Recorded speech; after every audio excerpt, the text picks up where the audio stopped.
All right, Stephen. So, happy Saturday. Yeah, it Hey, is. so before you ask me your question about managing people, some challenge you're having there, I have to ask you because do you see this lamp right here? Yeah, You have the same kind of lamp right there. yeah. Well, what do you use it for?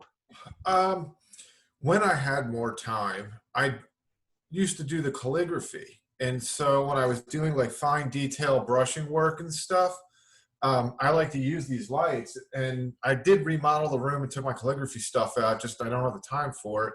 But I kept this because they're great because you just lift up these little lids and get like your little 3 times magnifier. So it's just all sorts of different things that I use it for now. Um, So I'll tell you what I use mine for. I am not a calligrapher. Gotcha. I almost went calligraphist on that, but it's calligrapher. Uh, I use it to do quick quality checks on some of the products that we develop, right? Yeah. So you can pull out the microscope and you can get real detailed on to make sure your process is scientifically good. But if you do a lot of 500 spore traps and you want to make sure that the media is with a quick view is dispersing the way that it should, Uh, I You use know, that. and you might be able to relate to this. I'm 40. I'm level 42 now, and as I continue to get older, this was the first time in the last 18 months my nearsightedness started to go. And I just went and had my prescriptions updated on my stuff. The doctor was asking me about it, and I said, it's driving me nuts. I never had nearsightedness because I'm in like these crawl spaces and you're looking at your phone and going through the pick list and grabbing the right comment. And it can be really hard if you got like 10 inches of clearance in there trying to look at stuff up that close. So, Absolutely. Well, we're you, not getting any younger. right. I'm getting pretty close to that big 4-0 myself. Yes. And so, like, hey, well, that's why you got to scale your business up a little bit so you don't be crawling around crawl spaces when you're 65.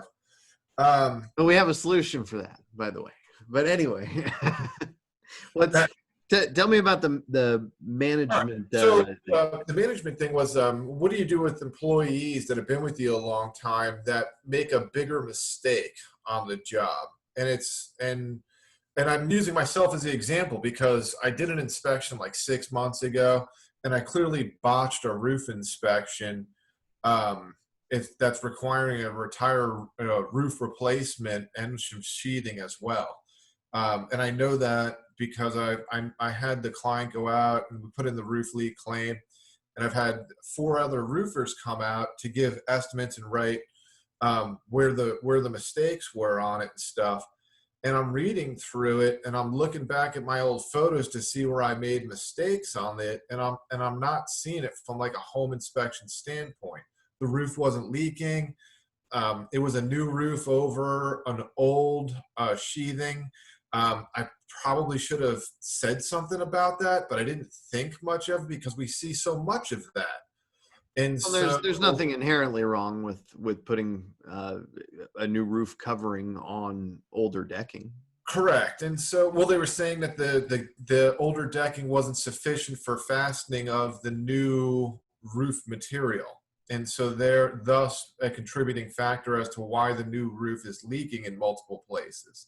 Interesting. Um, Well, I'd have to see that one specifically. Obviously, as you know, we have a roof leak coverage. If you're, yeah, if you're doing a home inspection and there's a composition shingle, and there's old roof decking, I don't like the idea that there was something different really you could have done here, right?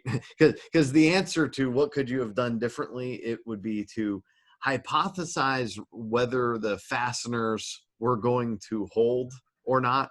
right. Um, I, one mystery to me in this that I would look for closely on this one, and again, happy to review it, is how how that fastener issue is contributing to, directly or indirectly to a leak. Um, if the fasteners aren't holding well, the way that would usually show itself is, a good midwesternly wind comes along and they find a few shingles in their yard, and that leads to the question. It's not Correct. generally, hey, my roof started leaking. which is the case here. And what I suspected was is that everyone went out there. They've got 3 or 4 or 5 leaks on the roof randomly, and because they can't pinpoint the sources, they're going after the installation, and which was done by an unqualified contractor who didn't pull a permit. Which you would have never known, right? Exactly. Not without going to some further extent. But now we lead to another way to potentially resolve the issue, right? I mean, these people bought the home recently. When you were there, it looked fine, and now it has some problems, and there's some question as to whether it was installed correctly. I don't know. I haven't seen enough of it to know that it wasn't installed correctly. But if it wasn't, and it was recent, and it was by someone who was paid to do it, then there might be some liability on them here. We'll see. They are going after like the clients. Strangely enough, and I don't know if it's because of me and who I like, the way that I try to carry myself in the business. I've been empathetic and tried to work with them to resolve this. They're not mad at me. Like, I thought they would be yelling at me at this point, being like, we got $10,000 estimates to replace our roof. Good job. Right. So, which would be a reasonable reaction in my opinion. But she's not mad at me. And she's like, well, we want to go after the seller, because it was a flip, and we want to go after him for not pulling a permit and using an actual roofer to put the roof on the house. And some of the stuff on there we don't feel like you could have seen because it's like nailing pattern related that the roofers are saying and things like that. And they're being reasonable for now. Maybe they are, taking a common sense approach to it. What was the inspector supposed to do? Lift up each shingle, check to see that the fasteners are installed properly and at the proper locations. Yeah. So that's sounds like they're being reasonable for now. The outcome of this is hopefully one of a few things. I'll put them in this order.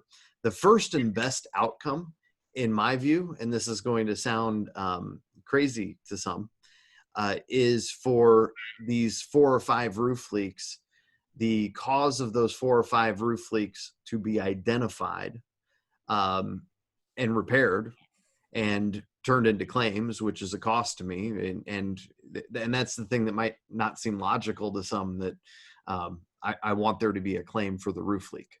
We have the claim in, and Lane's working with us since they're recommending a full replacement. He's given me guidance on how to have them break it down so that they can get their coverage. Right. At this point, because it's an accusation or the roofers are saying that it's an error on my part, I've notified the insurance company for to put in the pre-claim and said, go past the pre-claim because the insurance is involved now, and turn it into a claim. So that they do the investigation to determine my liability in this particular case and work something out with the seller. I said, well, hopefully they give our people the room to do what I'm really getting at, which is where our staff is going on this, which is what's the diagnosis, what's the repair to the issue. Because if we can nail that down, and then the buyers take with a grain of salt the estimates from the roofers, because yes, when roofers come out, they generally want to do roofing. Yeah. And then, there's a right answer to this fastener issue. Is it 100% of the roof that is having that problem, or are we really just, trying to justify that there was an installation error where there isn't necessarily one, or where it's somewhat subjective? But anyway, we'll get through that. That's the reason why we do things the way we do, is to get people through this process to get to those answers. And is this the management issue? Well, yeah, because it's my question was like, I did the inspection. I've done thousands of inspections, and I inspected this roof like I would any other roof. Mm-hmm. So as you know, I've been growing my business. I've got my inspector. We're about to bring another guy on. And I was kind of searching out answers from some of my friends, is that, if it wasn't me and it was one of my inspectors that was having this issue, how would I address the inspector that's involved? I'm going to write my, if, at the end of the day, like you and I've talked in the past on stuff like this, I'll write a $2,500 check for my deductible to the insurance company. They'll write the difference, and maybe there'll be some of the roof claim that'll be thrown in there. Um, so I'm going to, it's not going to be like the end of the world or something like that. The people will get taken care of. Now, what do we do with an employee that's been with you a long time, that's done, hundreds, possibly thousands of inspections, and something like this that comes up where I don't think I would, after reviewing my photos, reviewing what the roofer said, I'm looking at it going, I don't think I actually would do anything different on my future inspections. And is there anything to say to that guy other than, I think this is just a shitty situation because the flipper used an unqualified guy, and that's coming back around to bite him in the ass when the lawyers get a hold of him. Okay, so I have two very short examples in my own business and how I address them. So the other day I get a text from a client, and they said, hey, this is a wonderful package of marketing materials I just received. However, it has someone else's logo on it. And it was a pretty simple issue, right? We were putting together these boxes, just sending them out, kind of a thank you and some promotional stuff for top members in this case. And we've been going through and putting together these boxes. It's painstaking, right? Because we have to customize all these pieces and then print them and then put them in the right order and then box them up and label them. And very simply in this case, one box went to the wrong person and another box also went to another wrong person. Luckily, one of them wasn't even in this country.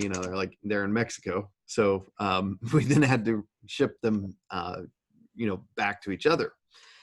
The cost involved in that mistake of putting that label on the wrong thing. I mean, you're looking at a box. It says the name of who it goes to. The stuff in the box says that name. I mean, it just seems like such a silly error, right? But they put that wrong label on there. It happens. People make mistakes. Yeah. So what do? We do the exact same thing, just a more complicated process, of course, on the roof leak repair issue. But we look at it and say, how did this happen? How do we keep it from happening again? And then we accept that it's going to happen every so many times. That's kind of the approach that I was looking at in my mind before, when I had reached out to you. I was like, and remember, that's actually in the text message I said, man, this is having to have happened to some of the guys out there that have 15 plus inspectors. It's a numbers game. Because when I looked at, if it was something like, let's say it was something obvious that should have gotten caught, I could understand reprimanding him about it. This is just, I'm looking at this going man, I'm looking at all these photos and everything that I did. I can't see where this mistake was. So this is going to come up again. Right. Well, and there is no mistake. Let's be clear. You inspected this the way that you should have. And this is actually a more important conversation than I anticipated. And gotcha. I'm going to give you the other example. So the wrong label on a box, if that happened a bunch of times, and after time and time again, this obvious mistake, it was clear how they could have done it right, and it was clear how they got it wrong. If that happened on more than 1% of these boxes, then I'd be losing my mind on someone, right? Yeah. And also trying to figure out, what do I do at that point? Do I take that person out of that position, put another person in?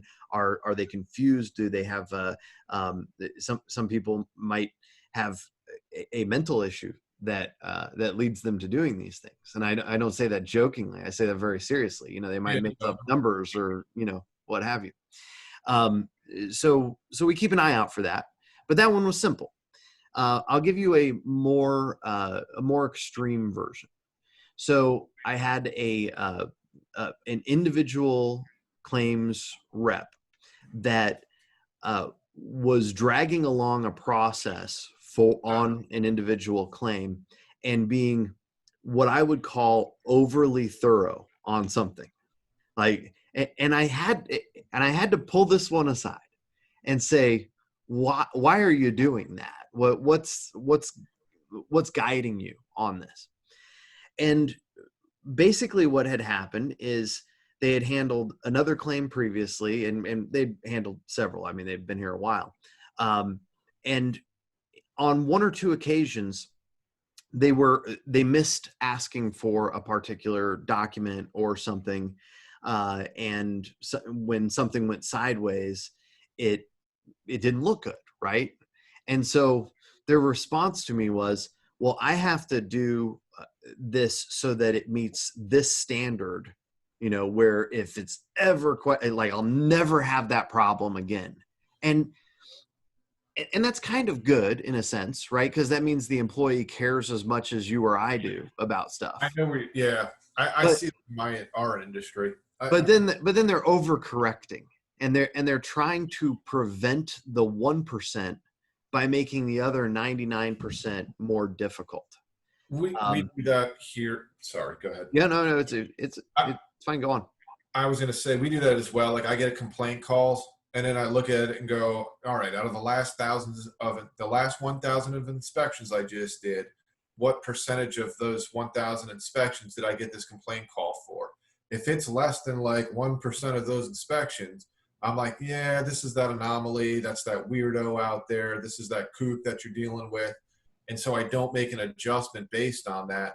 I see that in our industry, and I'll give a perfect example. Like, I saw somebody had missed like a loose toilet, and he always used to write like, just fix loose toilet.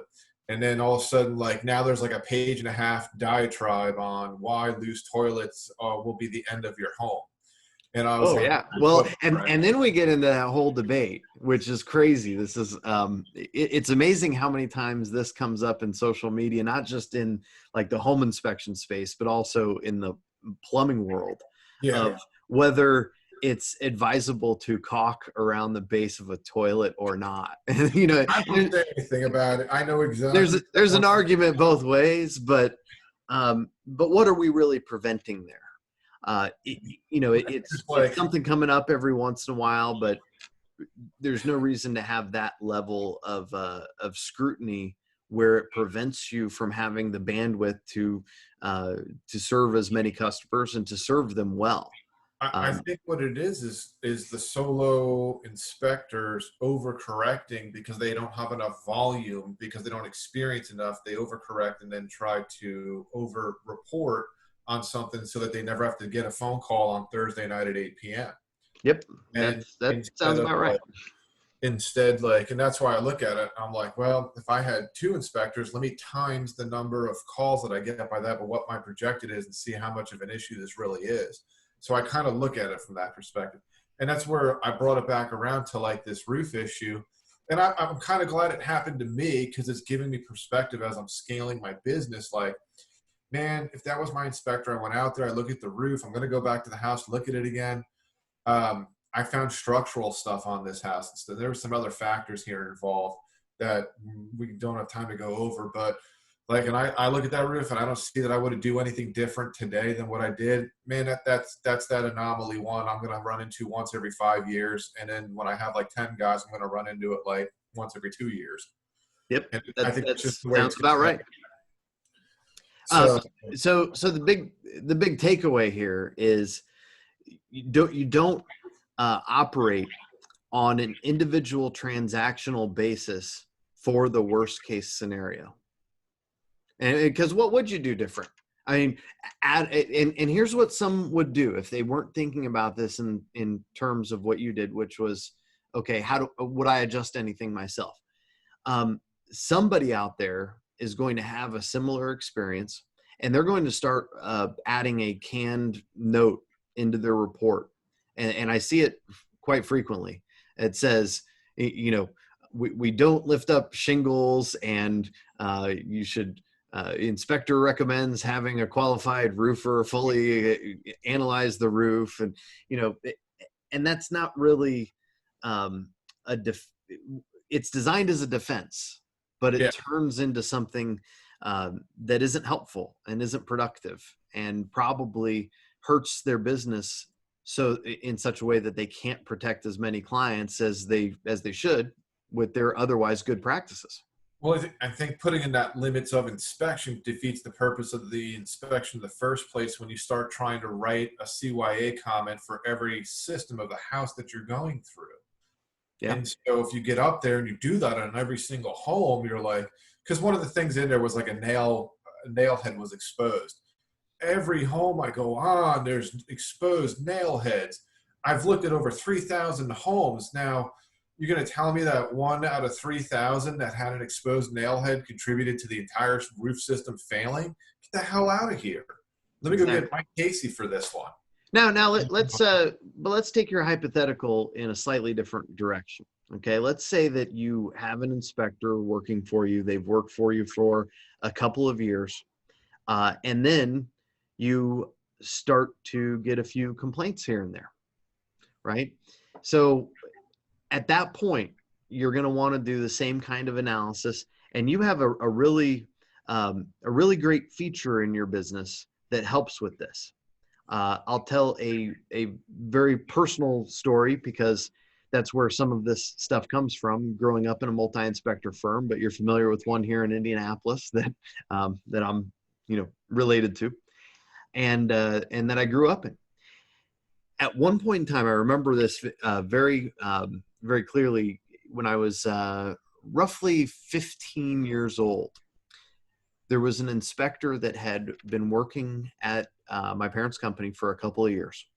And what he did was, at the time, there was no inspection warranty. There was no 1-800 number for people to call and say, or, raise their hand and say, I have a problem. And then it hits the system. And if it goes outside of certain parameters, it comes back to you as a notification. So none of that existed.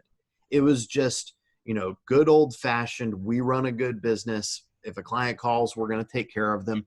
And that system worked great for, 12 years.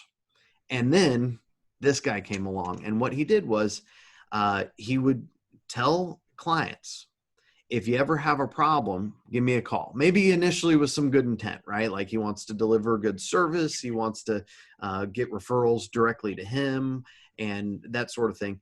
But then he started getting complaints and he didn't want to take them back to his boss. For a year, those complaints piled up. And the office, the business owners, they didn't know anything about it.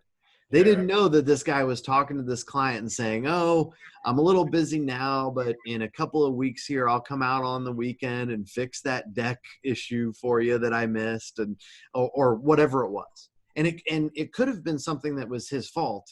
It could have not been. It could have been something within the scope of an inspection. It could have not been.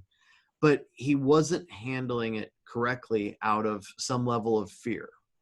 So if you could go back in time, the best solution would be, hey, here's a piece of paper with an 800 number. You call whenever you have a problem, and that solves for that issue.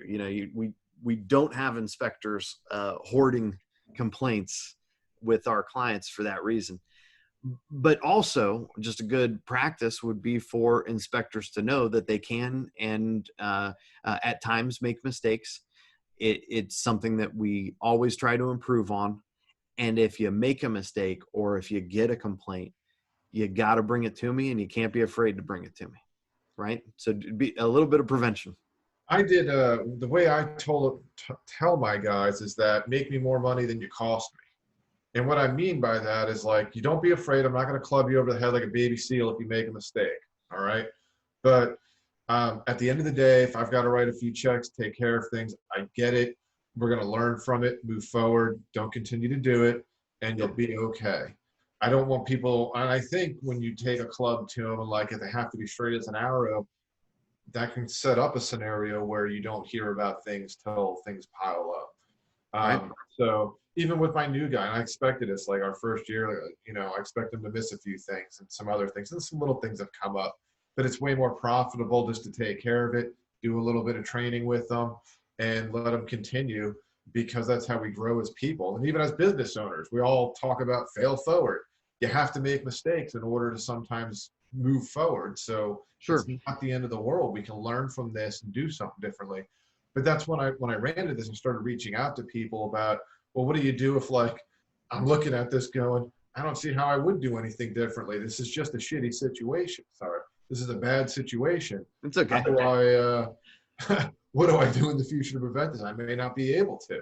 I have a Well, it's worth mentioning that prevention comes in a few forms. One, a process for customer complaints, which is, obviously a part of what the warranties do, but also a part yeah, of what you do when you go to clients and say, hey, if you have a problem, give me a call, it gets you taken care of.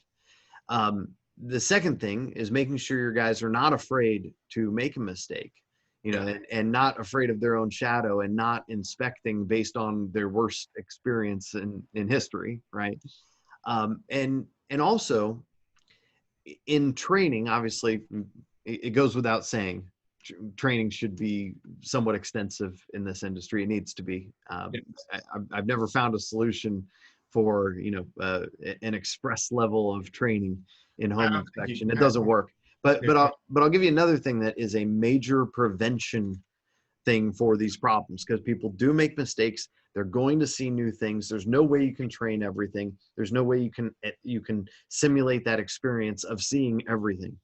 So when your guys are new, you give them the newer homes. You give them the slab homes. You give them the smaller homes. You keep their schedule light as they get uh, acclimated to processing reports and doing everything they have to do.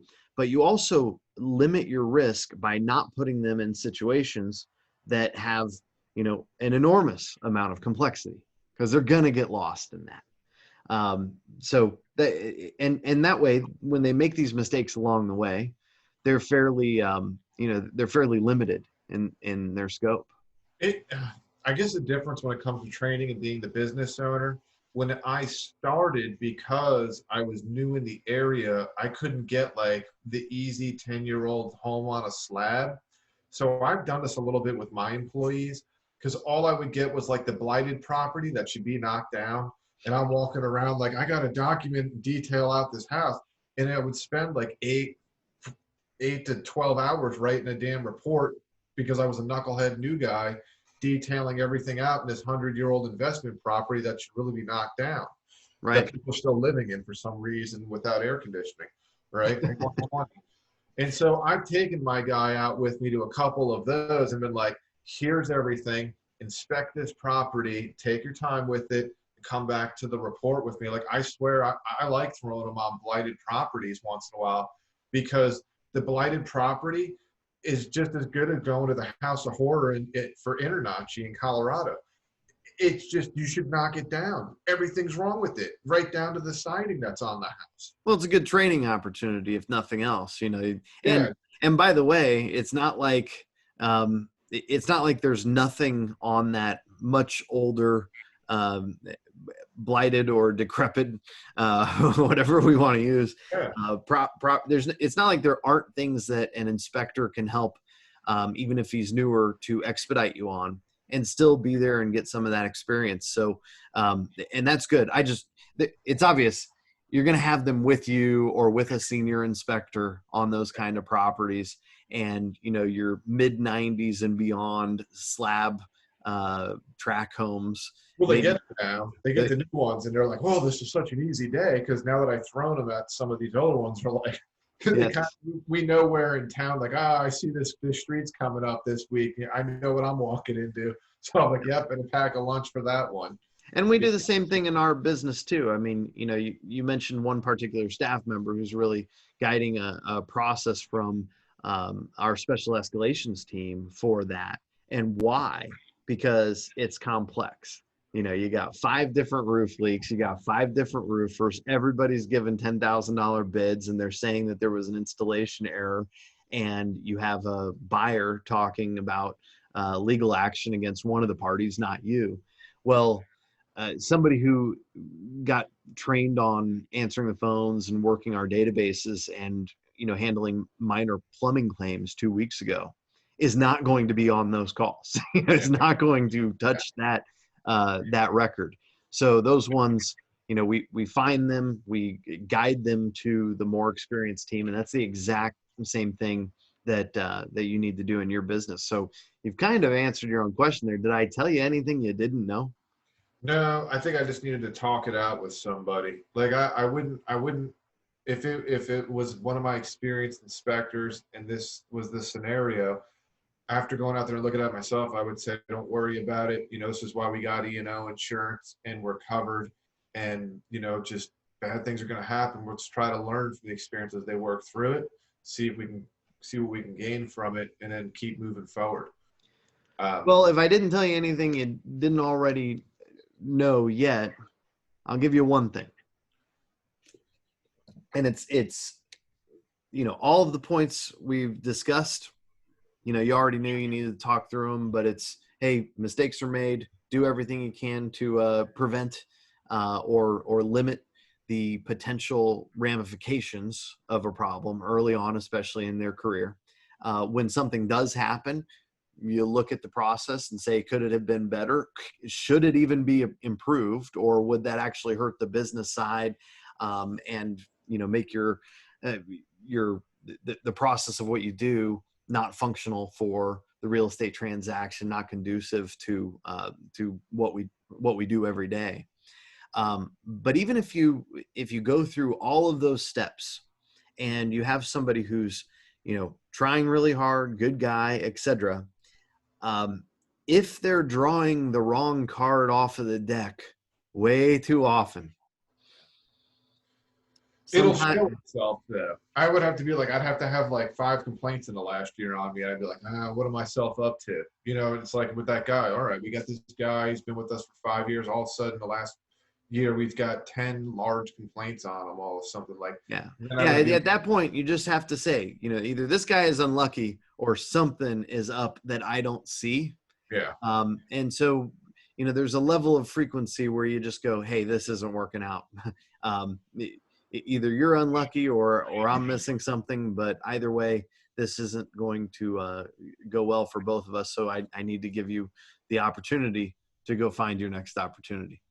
And not to say that I'm perfect and everything, and this is why, like, I'm glad it happened with me at this point in my business growth. Like, I have caught a number of bad installs on roofs that I've called out, and the contractors, because she asked me, actually, all the roofers that were called out to evaluate the property are other roofers I've referred business to in the past. So I had actually looked forward to reading their reports. So I know them. So I wanted her to front load the number of roofers she got out there to validate, like, hey, they're consistent what they're saying here. It's interesting you bring that up. Are you coming to Inspection Super Conference, by the way? Yeah, I'll be there. Okay. So Saturday is our big main stage day. It's kind of our product launch day. And one of the big things we're focused on this year is bringing the inspector into a capability of managing those contractor interactions with homeowners. So there might be somebody out there that isn't being cooperative with you, that isn't an understanding individual, that maybe got a recommendation from you for one of these roofers, and they've gone out there and they've said virtually the same thing, and they've submitted that to the client, and you don't know about it. So wouldn't it be great if every time one of your, or many times, one of those roofers that you like in town writes an estimate for somebody that you've done an inspection for, that you get a copy of it? That would be helpful. Yeah. And I'm not saying that you look at all of them. I'm just saying it would be nice if they were there. And then it kind of helps you put together the pieces. You have this person calling with, this complaint or requesting a report from 2 years ago or something like that. And you can go into a system and go, have they called on one of our contractors? Wow, there they did. And here's what he said. I'm going to get ahead of this. I don't know. It's because I'm prior military. I've built a solid network of contractors around me that I refer stuff to. And it's not just because of the home inspection business. Like, we're closing on our 4th rental property here within the next 30 days. And so, like, there's work going to these guys as well. So, and I've been working with these guys for years, some of them, so they don't go out and just underbus us, Yeah. And then those kind of things like you see in other parts of the country, or, we do have some guys in the areas that are difficult to work with, you could say. Some other inspect where they're adversarial with the contractors. So some of the contractors actually call me on how to like, Steve, that's great to work with you. You try to actually resolve issues. Like, what do I do with this other guy that's being difficult and trying to cite code or something like that? And I'm like, well, call him up and try this and see if that works, or just fix it and ask him, and, you know, send him a photo and be like, would you accept this? Those kind of things that I'm trying to help them through. So it's not just one or two contractors, it's a bunch that, you know, they're like, I love you, but like, what the hell's with the rest of your peers? And I'm like, I can't speak for them. We try to be amicable. We're all looking for resolution, so we're not working till 8 p.m. on Saturday night. So talk to me. Well, I won't reveal too much about it, but part of the part of the feature that I'm talking about involves some promotion of contractors and the ones you like. Yeah. And you know, there's a value to that for them, obviously. I think there's a value for us too. There's a value to knowing that your clients are calling the kinds of contractors that won't throw you under a bus. Well, and do good or work. won't try to, or will be reasonable and walk something back if they were being a little over the top. Yeah. You know? Most of them that I work with, they're trying to do their jobs, they're trying to do them right, and they're just like me. Like, they want to just grow their business and be able to, like, not have to work till 8 p.m. at night fielding stupid phone calls. So, you know, we're by building that network of having people that are good, that are solid to work with, it just makes things smoother. Well, I'm gonna I'm gonna pick on you on one thing real quick, and then I got to close this out and get back to preparations for this. You know, I mean, we've moved Vegas to Indianapolis. It's a lot of work. That is. Yeah. But you just mentioned something that I think is also very important. I've been getting a lot of calls about this lately because of some of my posts in our groups about wealth creation, retirement accounts, stocks, bonds, etc. And you just mentioned that you are closing on your 4th rental property. Yeah. That's huge. Congratulations. I did it all this year. All of them were this year? Yeah. Phenomenal. I put the money aside and I went out, found the properties, because I kind of joke about it because I build networks, and I'm always asking for books to read. So I read a lot of the books, did a lot of the groundwork, just like the home inspection business, to get us where we are. I delayed purchasing them in the past to build myself doing the inspections. Now that I have the inspectors partially in place, or I have inspectors in place, it gave me the time to now focus on putting the other properties, because the properties are going to provide that passive income to actually provide some benefits for our inspectors. And I'm teaching them that as well, because we don't have non-compete, we have education contracts. I said, if I'm a crappy employer, you need to go work somewhere else. I'm going to build a great place for you all to work. And when you have enough properties of your own, you may not have to work as much, and we can hire another person to teach them. Wait, so you're teaching your guys to go out and buy rental properties? Yeah, I want them to. Good. That's interesting. That is a very interesting approach. I don't think I don't think people spend enough time making sure that their employees are building that nest egg, right? Well, think about it like this. My lead guy, right, he's really good. He came from new construction, and he wanted to be a home inspector. And he sees what I'm doing with the rental properties, and we talk about it over lunch when we have little meetings and stuff. So it's not like we're carving days out for this stuff. I said, here's the educational resources. Start reading like I did, get educated, and we'll continue our conversation. I said, if you learn and you have, let's say you got 10 properties that were cash flowing $400 a month, you got $4,000 a month, and I'm doing the same thing. Why don't we put our heads together and start some new construction, and we don't have to take any draws on anything yet, while we build spec homes and make even more money, and we hire more inspectors to run the home inspection business, and you just roll with me because you don't want to run your own business because you see the crap that I'm going through as the business owner. He said, that sounds great. When can we start? The way you said that, it's almost sounded like an impersonation of another inspector that I spoke to this morning. No, I'm just saying, like, when I talk to them and I interview them, not everybody, this is my whole thing. I grabbed them, I shook them. And I said to him, if you're inspecting homes when you're 65, I'm 10 years older than you. I'm going to beat you with my cane. Right. Well, so I'm glad you've gotten educated on it. I'm glad you're involving the team in really almost a team building exercise on steroids, which is, hey, let's all learn how to, be in the rental property game, which is a fairly low risk game.